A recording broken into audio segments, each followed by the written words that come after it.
We're going to go over the RediStik wearable central venous catheter trainer, or CVC trainer. This was designed by frontline innovators at Texas Children's Hospital in collaboration with Sawbones. The kit includes a carrying bag, instructions,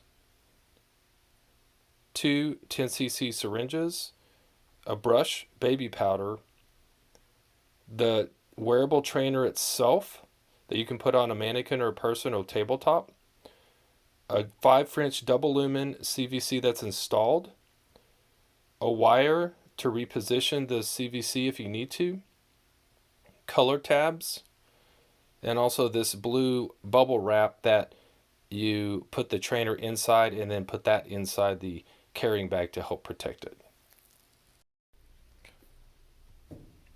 So I want to go over a few of the special attributes with the skin for this trainer. So again, it's wearable. You can put it on a mannequin, a person, or a tabletop.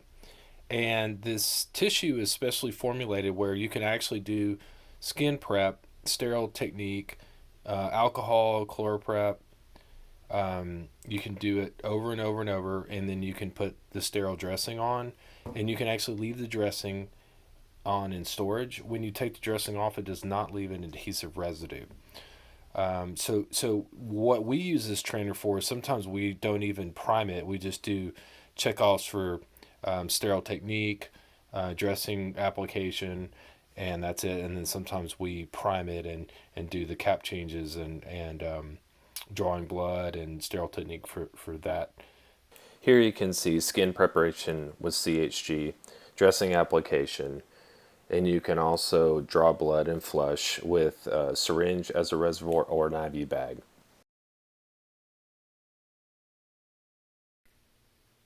The wearable CVC trainer can be stored with the dressing on or with the dressing off.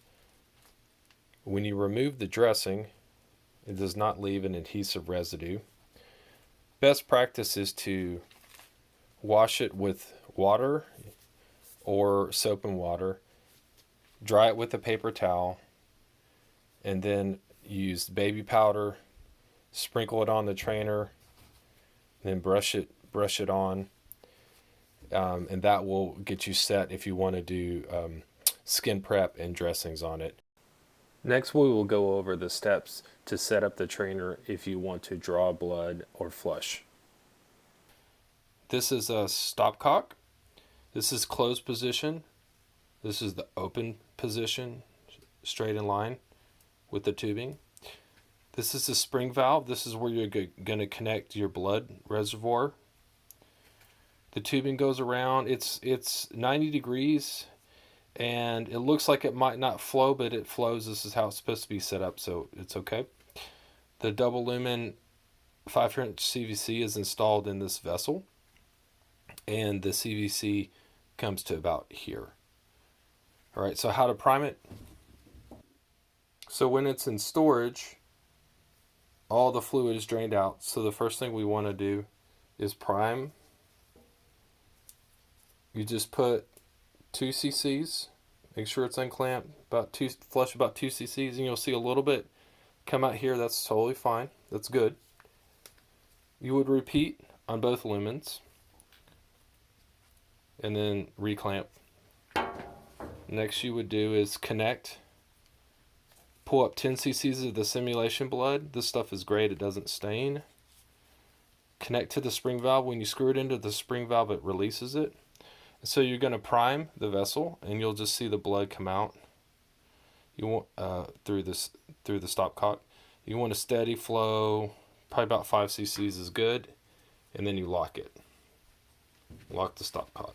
Okay, now you leave the reservoir syringe.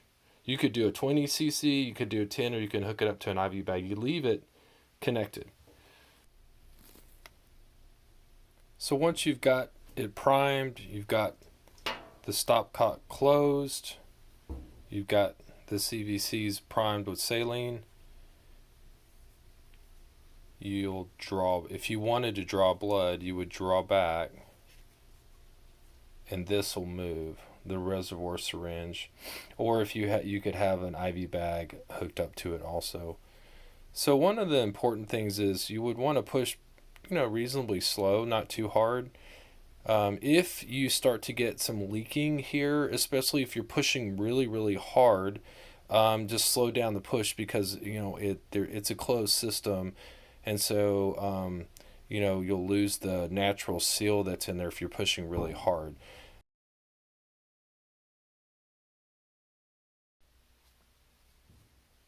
Okay, we're going to go over how to drain the CVC for storage. So it's better to have all the fluids out while it's in storage. So open, again, that's open position for the stopcock. Want to unclamp the CVC, push a little bit, and you'll see it drain out. Put a couple cc's, clean that line out. Repeat on both lumens. Next, after you flush the saline out of both lines, drop some air in the 10cc syringe.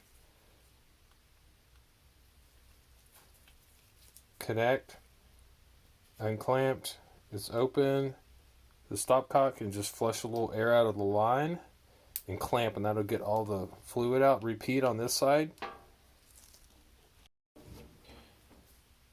Then pull up 10 cc's of air. Connect to the spring valve and just flush.